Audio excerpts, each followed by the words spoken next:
Minister, I'm going to ask you very specifically. So this is what Commissioner Leckie said in testimony at the MCC under oath, as you've said. I'm going to quote her. This is verbatim. I was asked questions from the Chief of Staff. Quote, will this be included? Are the details of firearms going to be included in this media event? End quote. I tell the Chief of Staff, yeah, you know what? It's going to be part of this big event.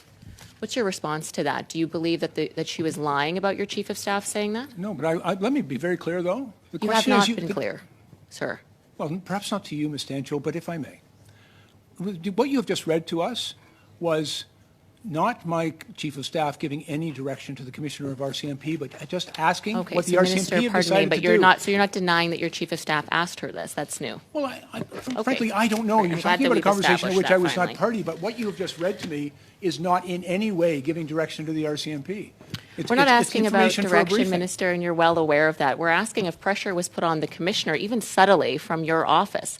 If the Chief of Staff to the Minister of Public Safety, to whom the Commissioner is responsible to, if your Chief of Staff is speaking, it's on your behalf. And if she's asking the Commissioner, as you've just confirmed, you've not denied this, are those weapons going to be released? That is pressure. Do you not see that, Minister? That's why we are here today. That's why this saga has gone on for 5 months. A ministerial directive does not preclude political interference, Minister. Well, I will go on to ask a few more questions. Want a response to that, I have one. She also said, she made it very clear, and my colleague alluded to this, that she had to apologize to you. She said, quote, this is what it says in the audio recording, not being able to come through for the minister on the simplest of requests. Further on, she says, quote, I already have a request sitting in my phone that the minister wants to speak with me, and I know exactly what it's going to be about.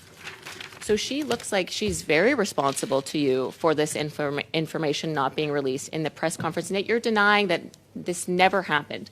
You denied on the record in committee that you didn't even know she was going after this information, and yet she's telling her staff, quite indignantly, in an audio recording, that she's going to have to apologize for you for failing to deliver that information publicly.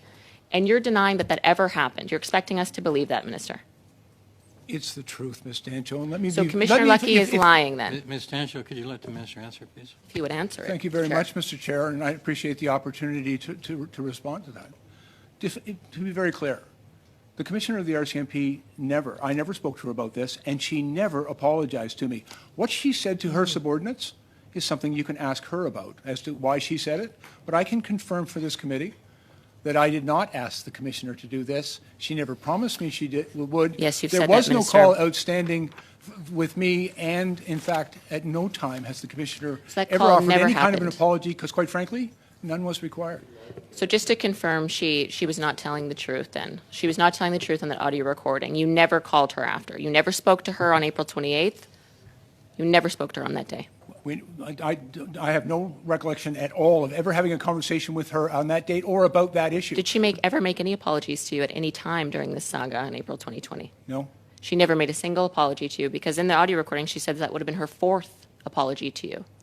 She did not apologize. She's never apologized to you. So the Commissioner really was telling a long tale in this audio recording. Are you not concerned that the head of our RCMP is saying that many mistruths about you and your Chief of Staff, both on MCC testimony, in this committee, and to her subordinates as she's reprimanded? You have no concern that she was making that all up?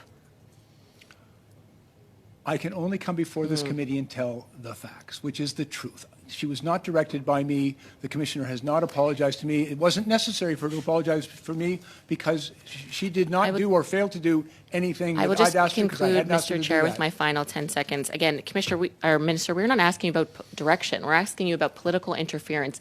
Any request from your office would have been pressure, and that would have been political interference into the worst mass killing criminal investigation in Canadian history. And just on the record, you've denied all of the words that she said to be true, and yet you have not fired her. I find that shocking.